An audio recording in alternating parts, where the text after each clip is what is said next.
Hello everybody, my name's Marky and today I'm going to take the DC6 from Bristol to Dusseldorf, and the reason why I made this movie, which is my first, is just I couldn't find anywhere on YouTube. I'm sure it's out there, a way to fly the aircraft without the AFE taking control of stuff, and I just wanted to give a demo of how I start her up and change things manually during the flight. I'm not saying it's correct at all.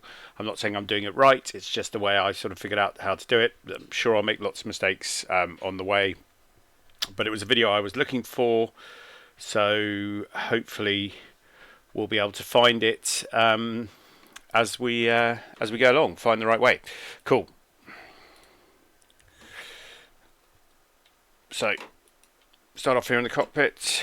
I'm really bad at views, so I'll be swapping around left, right and centre, but just to get going, we'll open up everything,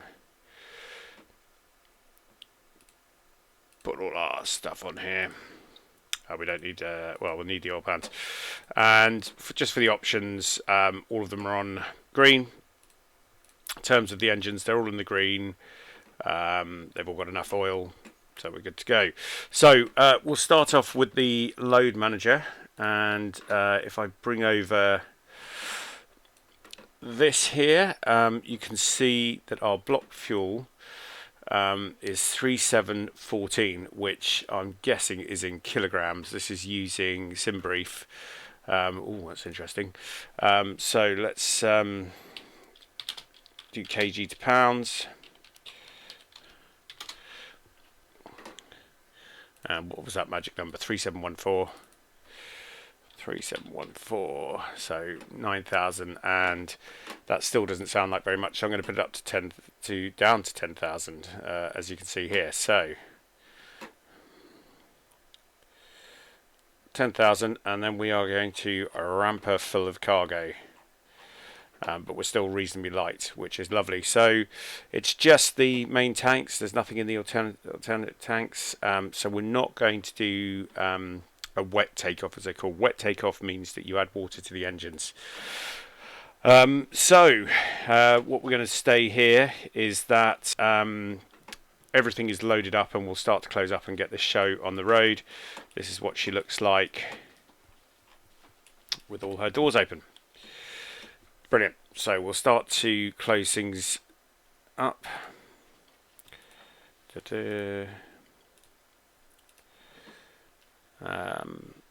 to take away all of this stuff. The only thing we definitely need is the ground power unit to get her rolling. Righty ho. So let's start going through the motions. So all the mixtures are off. The carburetor heat is off. The hydraulics are on, which is down, which I always found a bit confusing, but there we go. We're going to turn on our tanks.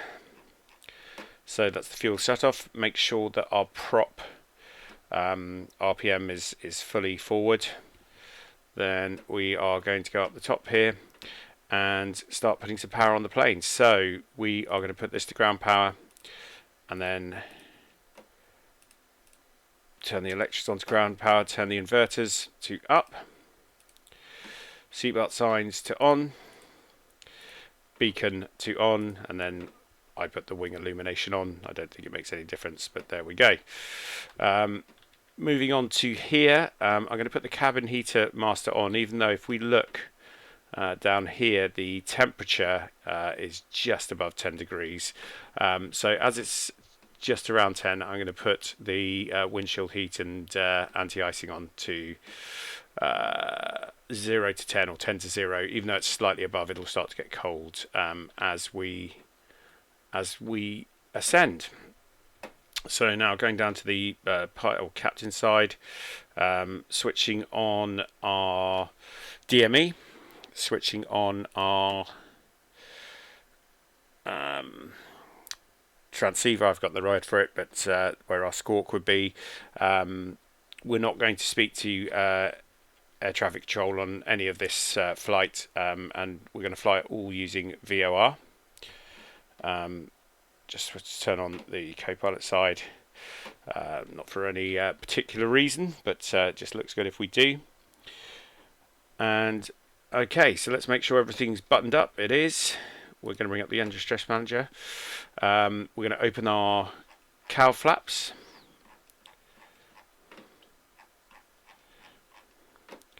Completely open. The cowl flaps basically allow cool air to go through the engines. We're going to turn on, that's the wrong thing, our radios and our second radios and navigation radios and our ADF, which is just there. Okay. Right, so to start the engine, we put the fuel pump on. We start 3, 4, 2, 1. That's the order that I've seen them doing. So turn the engine selector to 3, turn the magnetos on, and then start. You'll hear them calling out as the blades turn, so 6 blades turn. Prime, boost. Hear the engine catch. And then put it to auto lean, and then to auto rich. And as you see, got an engine running just there. If we have a look here, you can see at the moment the greens and what's not in temperature range. So cylinder heads are cold, that's fine. Carburetor temperature is cold, that's fine. Oil temperature is cold, well, we need that to warm up. And it's just starting to do that. So we'll switch over to engine number 4, so it should be in the right order. Boost, put it to 4, put the magnetos on. Start.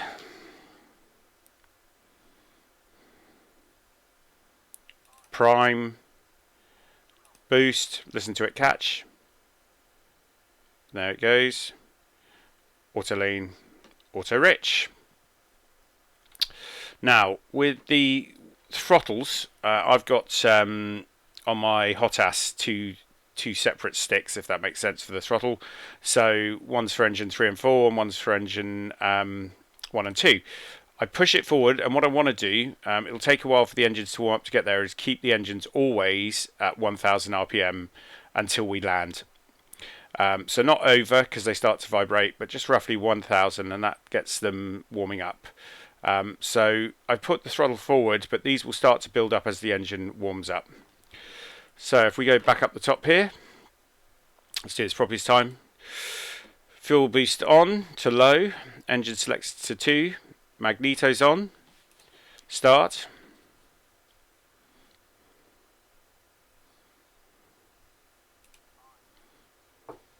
And boost. Listen to it catch. To lean. And mixture to auto rich. Now sometimes the engines just won't start. Seems to be a random thing depending on the... and there we go. So we've had one just there. So we'll turn this back off. Go back up to the top. We'll wait for the switches to switch off automatically. You can switch them off, but I find just waiting gives you a better chance of it restarting. So here we go. So just as I was saying it, we had a random failure to start. So prime and then boost, catches, and then auto rich, and just checking it's going. So there's a split here. I'm not entirely sure why. It just seems to be built in. I've tried pressing things like synchronize, which is just here. If I can give you a better view of that. No, I can't. But there's a button here to synchronize them, see if that makes a difference. But it just seems to be one of those things. Not entirely sure why. So last engine. Pump 1. Magnetos on. Start.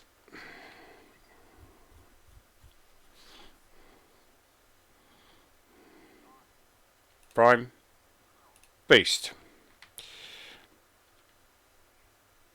and to rich.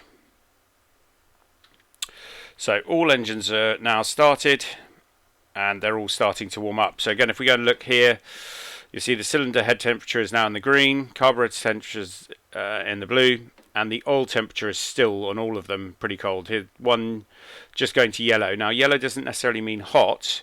If we look at the oil temperature, it means that it's not cold, it's just beginning to get closer to the green. So they don't always mean something's overheating.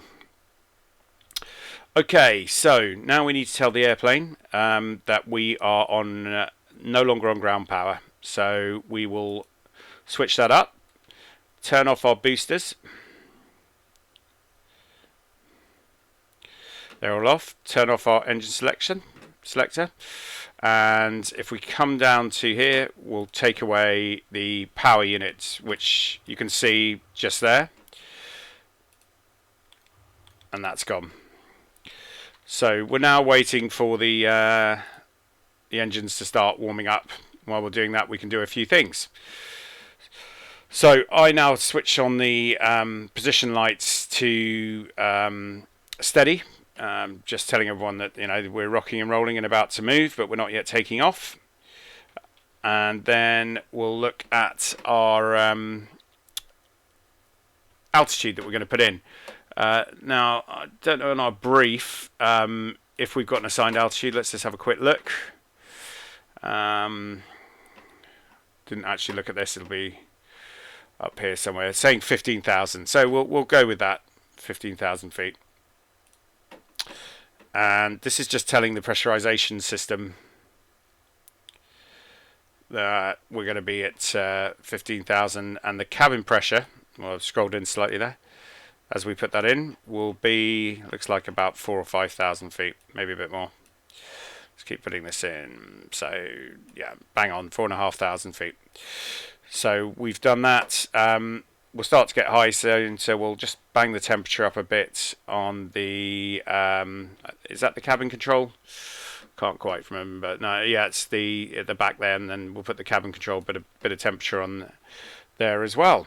So how are our engines doing? 2 in the yellow, 2 still totally cold. So now we're going to start putting in what we're doing on our course. So let's have a look here. We've got Navi charts. Very annoyingly, it wants me to scan something. So if you'll stand by, I'll just do this. See if it'll let me do it.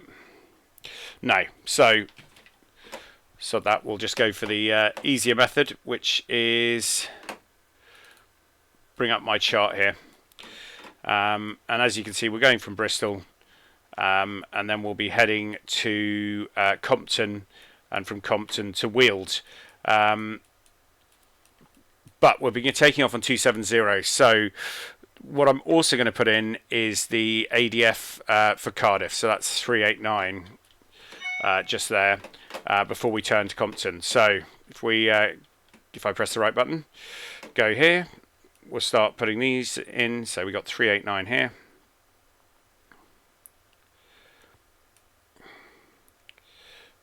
Eight, 9 and to 3, so that's in. And our Compton VOR is 11435. So put that in, 11435. And then after that, we're going to Biggin, which is 1151. So I'm going to put the Biggin as the next frequency on nav 1, 1151, and I'm going to put it as the frequency we're listening to or looking for on nav 2. So we'll do that, and then after Biggin we are heading to Detzling, 1173. So let's just put that in, 1173. And that's our radios all good to go. Right, so let's just see how our engines are doing. 2 in the green, 2 are yellow. So I think we'll get them to warm up the rest of the way as we start moving. So we're taking off from 270, which 27, which I know is just there. So we're just going to do a final check. We're going to put the throttle lever into lock, so we can't move that. And we're going to start preparing the airplane for takeoff. So we're very close. So we're going to go flaps 20 for takeoff.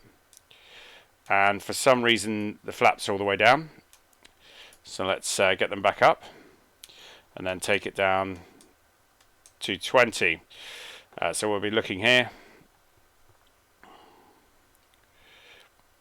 And that's flaps 20 just there. We're going to put our boosters back on for takeoff.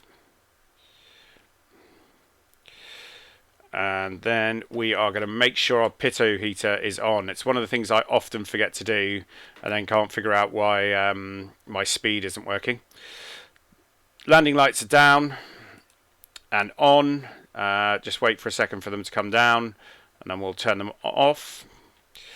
We'll all get over here. We'll turn on the airfoil heater once we're up in the air. And then checking our engines, the BMP's nearly 0, manifold pressures at 10, fuel phones nearly 0. RPM on these are getting up to 1. You can see they're a bit slow. I'll just push a bit more on 1 and 2.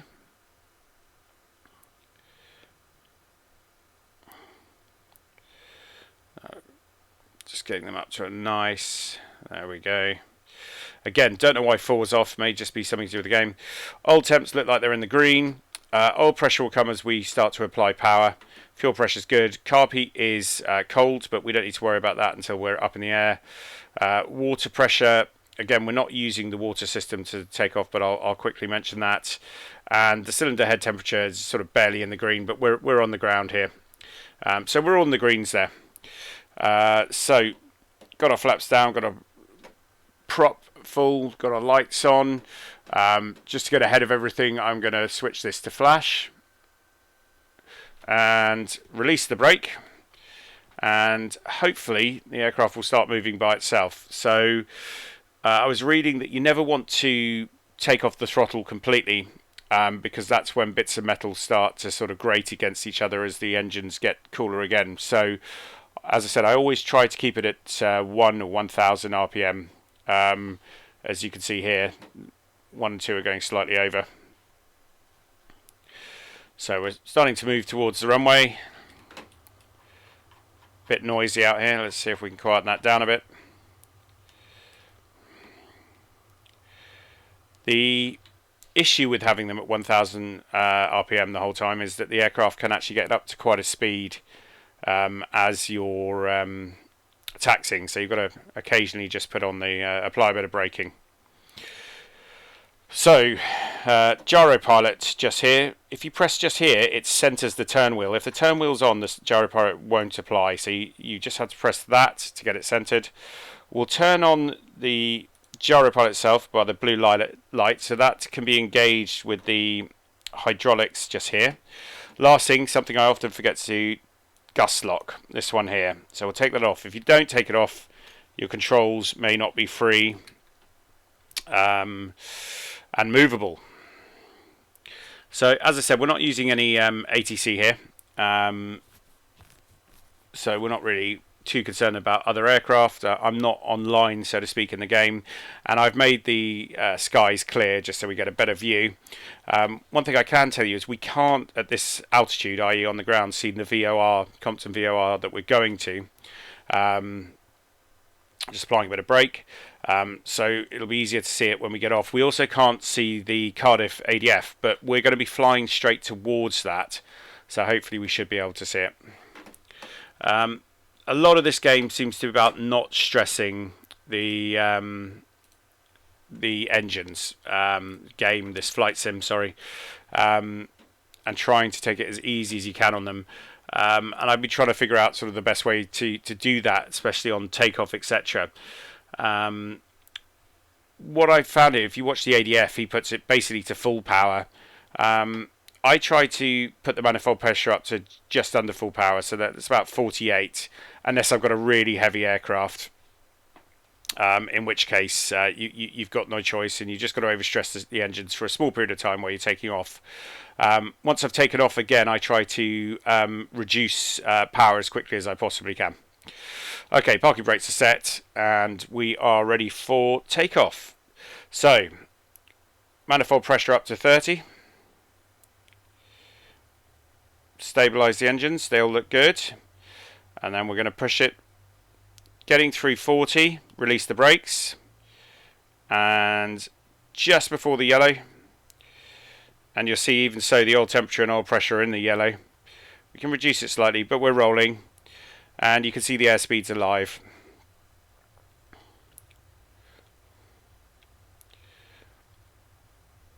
Trimming the aircraft slightly back.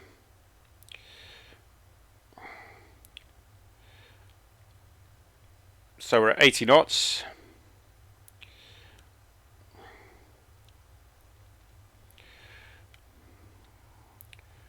$100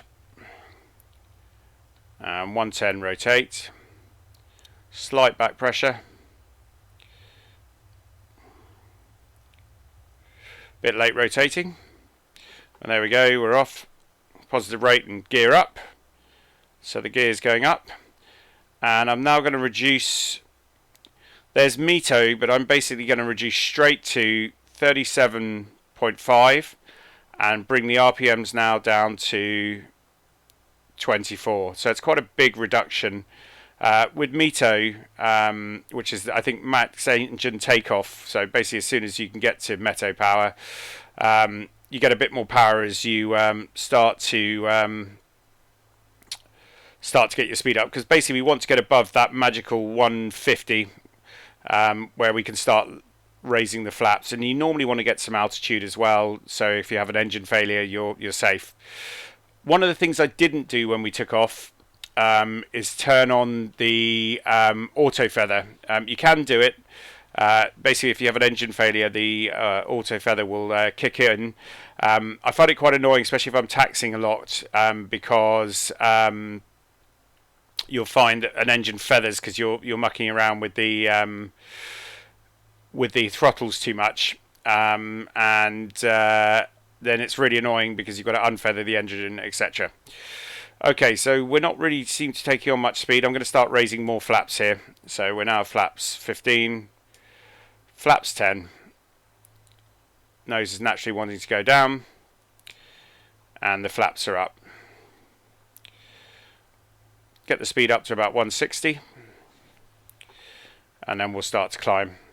So at this moment, I'm now going to switch on the autopilot, the gyro pilot as it's called. So that's on. You can see the blue light there, and we are suddenly going up in the air 750, which is absolutely perfect.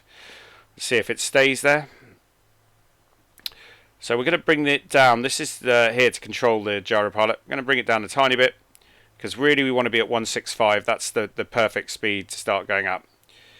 And you can see that one of my VORs has kicked in here, which is Compton. So that's good news. So as soon as we get to 165, we are going to tune our VOR, or move our VOR to roughly 90. There we go. Went a bit too far. And now engage the localizer. So the aircraft will now start following towards that VOR at roughly, where are we? 85 degrees. Okay, so aircraft's flying itself. We're nice and happy. Some things we've got to sort out. You can see we've got some issues here. We're going to just pull back on the throttle a minute so the oil temperature's good. Cylinder head temperatures are cold. So we're in the climb. We're going to change those to climb. So they'll start to warm up. We're going to put the landing lights up and off. We'll come back to those. And then seatbelt signs and non-smoking, 1950s aircraft, so they want to get up and start smoking straight away. Turn off our boosters. Turn off our wheel well. Wing illumination. And put our position lights to steady. So that's all good. If we had taken off with water injection, so wet, you just switch these on before the takeoff and it starts injecting water into the engines. And you can tell that by having a look at these green lights here. So just to recap on the takeoff, full RPM, So they're prop all the way forward, and I push the manifold pressure up to 47, just there, 47. But you can push it more if you want. Try not to go above this red line, unless you've got a wet takeoff. And as soon as I've taken off, I don't really do Meto or Meto. Meto, I would have them at the RPM again at 24, but I'd have the sorry, I'm just getting this right for you. I'd have this at about, well, I'd have it here. In fact, I took off at Meto power. That's what I did. Just reading about it. What I do after takeoff is 24 here. So making sure these needles are on 24 for the RPM.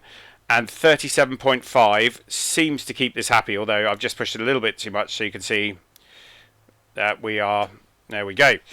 So we're now in the green. I just reduced them a tiny bit. Okay, carburetor heat. So we're going to introduce some carburetor heat. This lever here, I always have a problem. I accidentally turn the trim. So I sort of, yeah, see there, I turned the trim by accident. It's trying to grab this one. There we go. And I bring them up about a quarter, I guess, is right. It used to be on the early version of this, you could see the actual percentage, but that seems to have gone now, unless I've got a setting wrong. And our carb heat will start to come in. You can see they're starting to go up. In fact, one looks like it's in the green already. Two are in the green. Great. We just want to make sure that they don't go in the red. Up here, we'll turn on the aerofoil heater.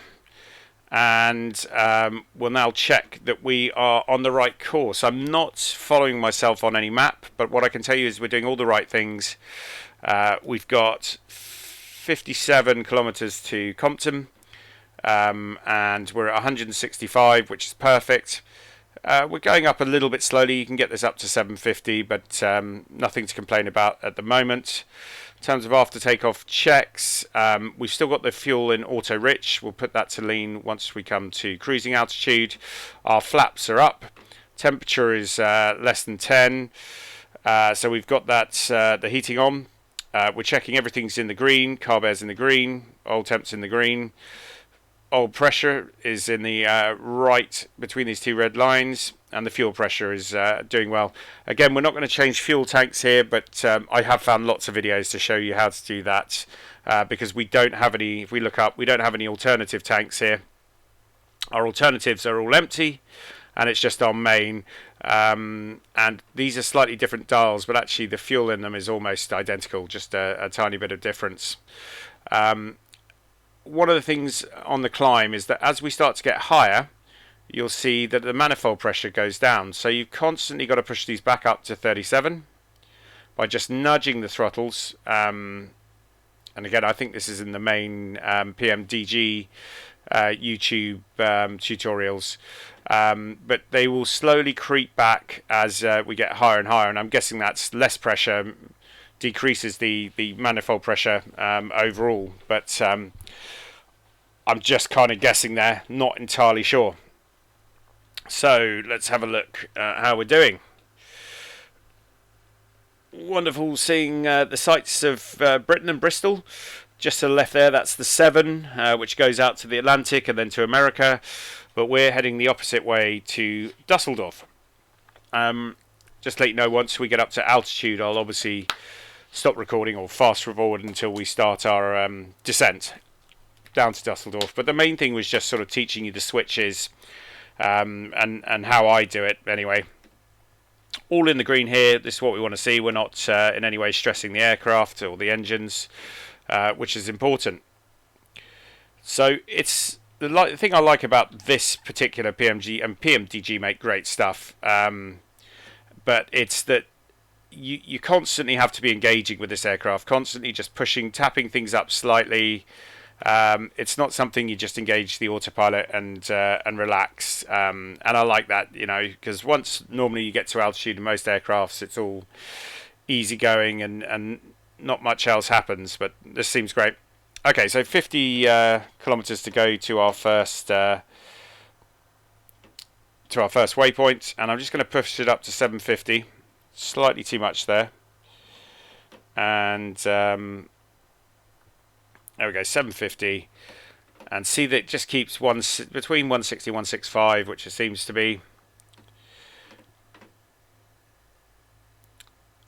as the aircraft either gains or loses speed, it will react with its climb rate as well. And I'm sure you know when you trim an aircraft, then you've got to retrim it as the speed either increases or decreases. Again, with our altitude today, we're not going to, I think, engage the superchargers. We might do, we'll have to see, but there's lots of videos about how they work. The only thing I would say with engaging the superchargers I have found is that before you do, two things. Obviously, reduce your manifold pressure. So that's the throttle basically by at least 10. And also, I turn off the carburetor heat because it seems to fly up into the red.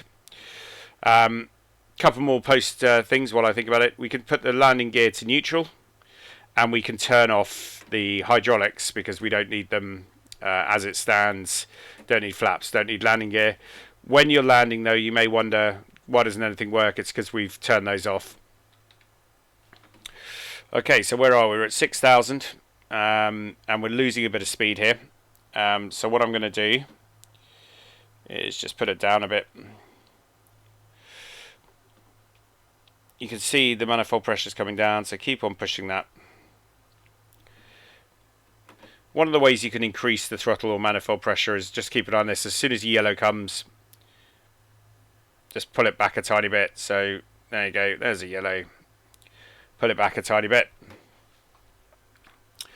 Nice having a good clear day. Not much going on in the cockpit, as you can see. What I can see though is that our second VOR, which I've already forgotten the name of, but let's just look this up. We were going to Copton and then we're going to Weald, I think it is.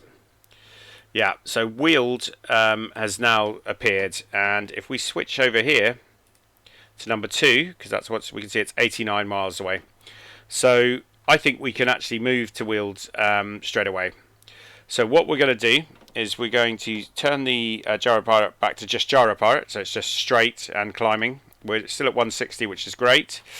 We can push the manifold pressure up a tiny bit more, or the throttle. Make sure they're in the green. And then we're going to go to our radios, and this is Weald just here. Switch that across. And then I'm going to switch nav 2 across, which is our next place VOR, which I think was Dietling.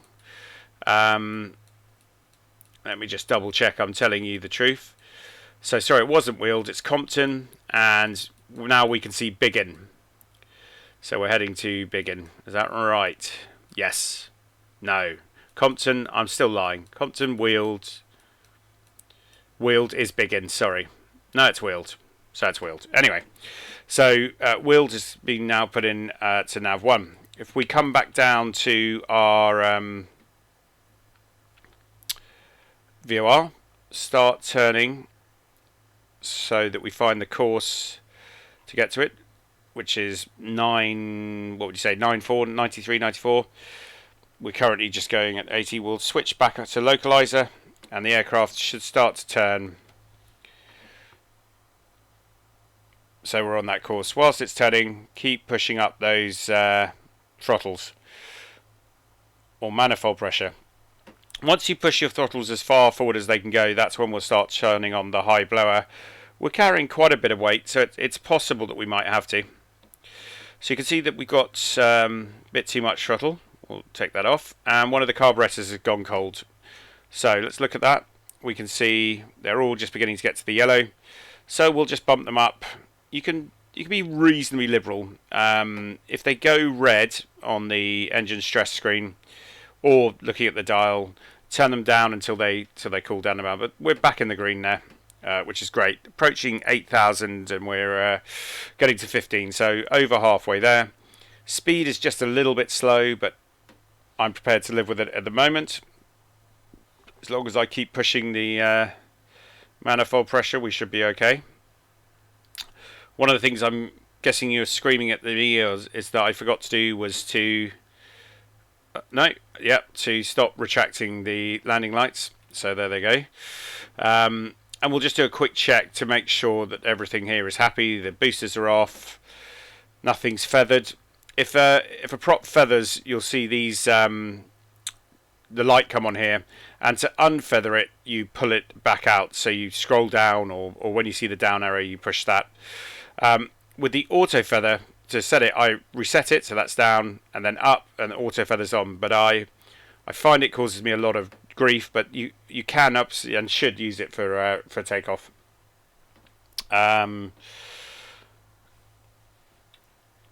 Okay, so still losing a bit of speed, still slightly slow here. Let's push these up to 37. Bit difficult with this one because I don't know which needle's sort of correct because they're slightly off, but we're in the green, so we'll keep pushing. When we do get to our cruise, it kind of depends on how heavy the aircraft is, but I reduce the RPMs to 20 or 22, and the manifold pressure from anywhere from 28 to 31, and that's when you start looking at fuel efficiency as well. So if we have a look at our fuel flow now, we're doing what, 10, nearly 11. Once we, and I've got 9 to 12 as being the sort of average. MEP I've got 170, so BMEP, sorry, we're actually just doing 62, so we're being quite efficient here. This one's slightly off. Is it slightly off, or is it me? Yeah, it seems slightly low.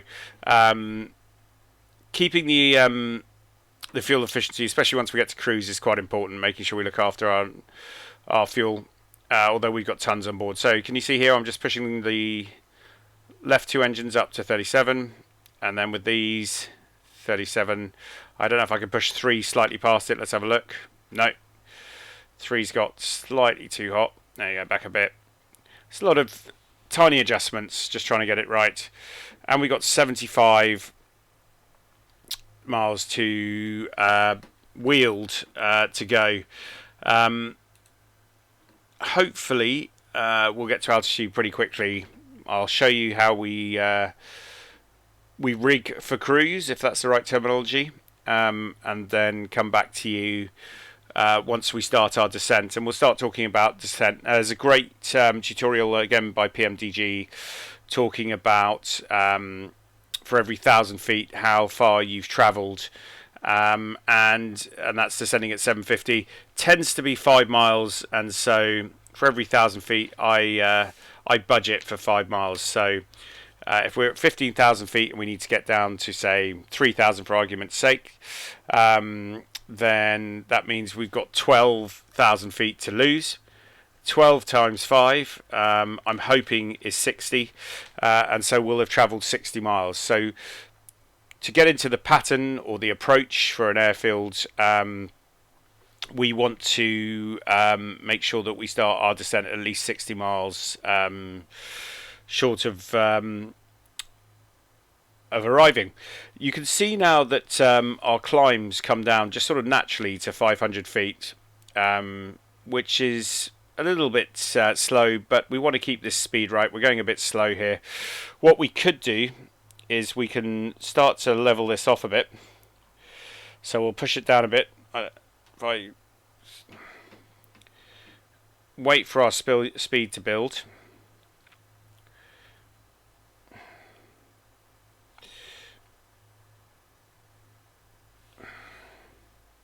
And you can see the speed building quite quickly. Speed comes up, and then we can start our ascent again. Not that many turns. See, the engines are happy. We've got cylinder head temperatures getting a bit cool now, so we'll deal with that in just a second. So we're a bit over 165 now. Let's see if we can get her up to 750 feet per minute.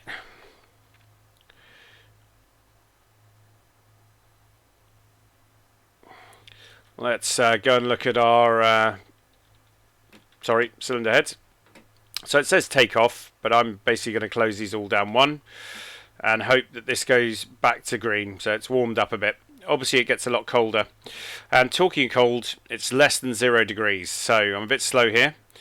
Aerofoil heat's already on, and here we want to change our windshield heat and radome to 0 to 40.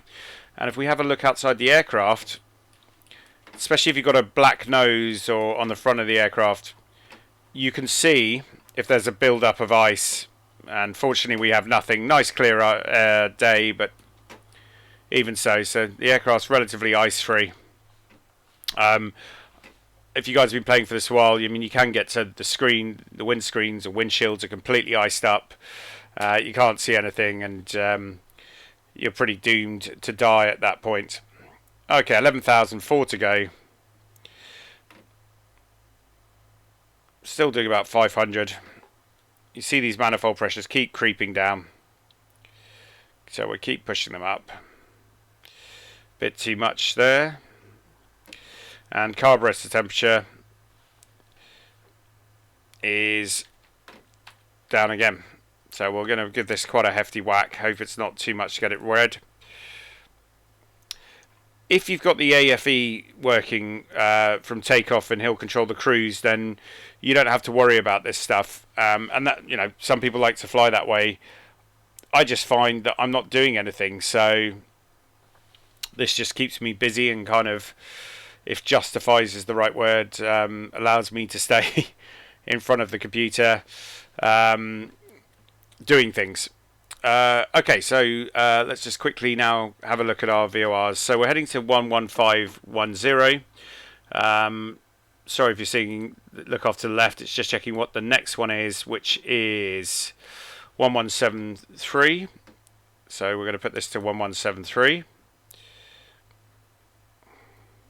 Well, a bit too far. And then after that, so after that we're crossing the channel and we'll be going to Coxie, or Cock, which is a TACAN VOR. That's 11450.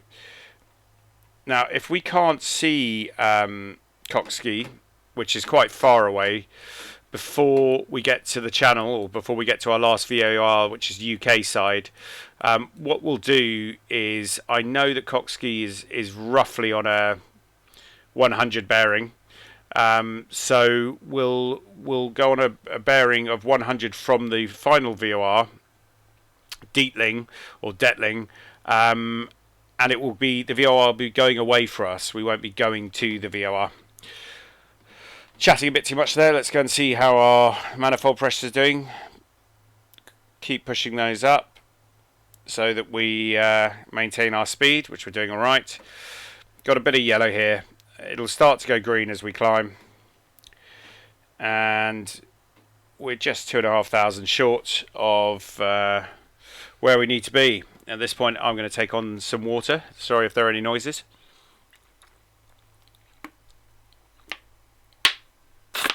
Sorry about that.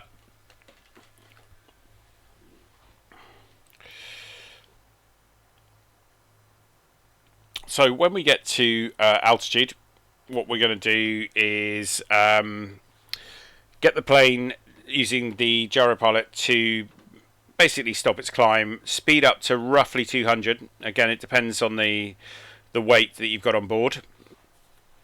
And then as we speed up to 200, we'll start to reduce the RPM and the throttle or manifold pressure. Always reduce the throttle before you reduce the RPM. Reducing the RPM first is a surefire way to get the basically overboost or excessive manifold pressure, or BMEP has got written here, and that's how you wreck your engines. And what you're hoping, or what I'm hoping anyway, is that these engines will last for lots and lots of hours. I managed to get them up to about 150 hours last time. Then I reinstalled PMDG because I couldn't get the gyropilot to engage, couldn't figure it out, kept looking at all the settings, looking for videos, and I realised I had it bound to my hot ass. I've got a Thrustmaster Warthog, and I had a little pinky switch, if that's the right thing, or a switch on the side of the throttle that basically was constantly off. So every time I tried to engage it, it would disengage, and I was too stupid to figure that out. Wrote to PMDG, and they very kindly told me the solution without calling me an idiot, which I would have thought was perfectly correct and proper. And so here we are, back up and flying. But yeah, the new reinstall reduced my engines to 0. So again, I pushed just a little bit too far there. You can see we're in the yellow. We'll roll it back a tiny bit. There you go. It's literally, when I say roll it back, I'm sort of just tapping my fingers to get it back. It's that fine. Where are we? 1,000 short. Just have a quick look at a couple of other things. You can see the throttles are almost all the way forward. Can I get this to scroll down? There we go.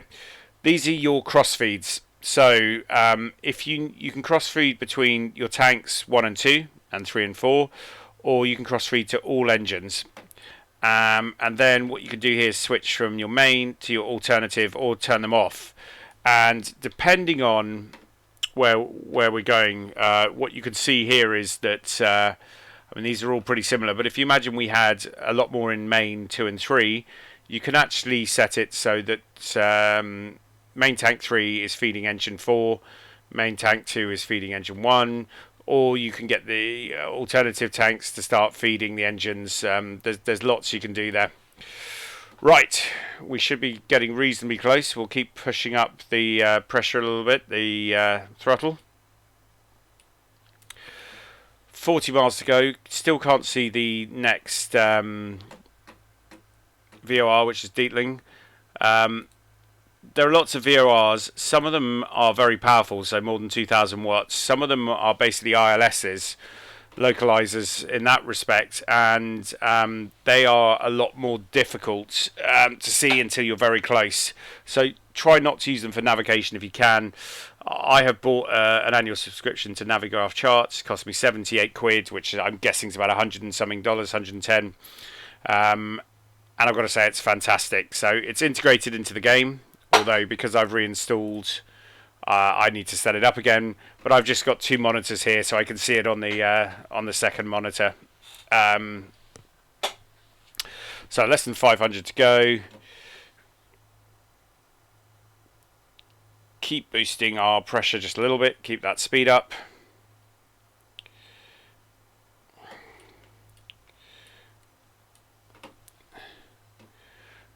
Everything in the green, which is nice. We never did see that ADF, did we? Did I make it at the beginning? We remember we were going to go towards Cardiff. I don't know if I put it incorrectly. Maybe it's 3895, but it didn't matter. The Compton VOR came up straight away, so we were good. Okay, so here we go. We're now going to start leveling off. So I'm slowly turning the wheel.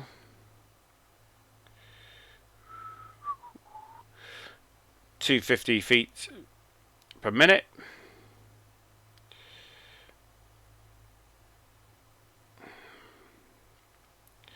That second VOR has just come in, which is lovely. Dietling.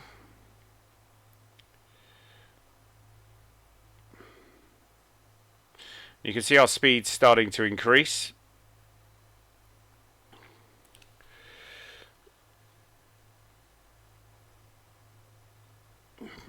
Not quite at 15, so I'm not going to engage the altitude hold just yet.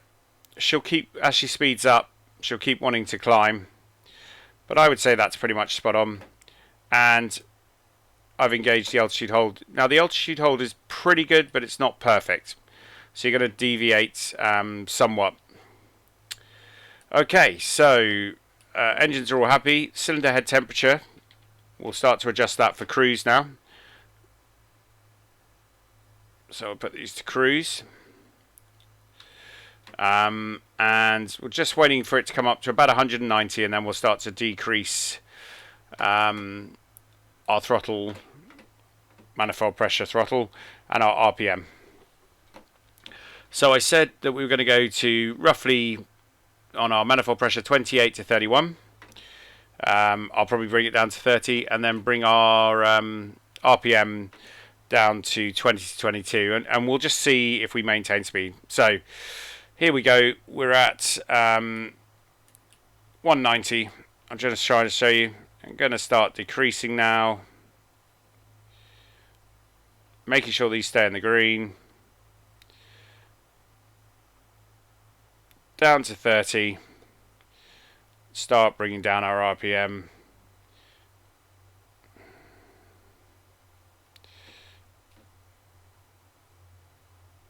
All still in the green.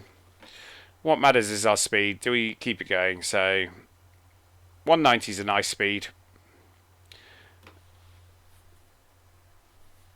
Is she staying steady? Looks like she is, but we'll double check.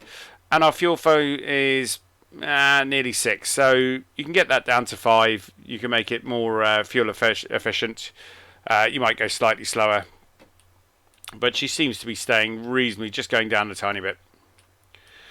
So there we are, we're cruising. Let's just change to our next VOR.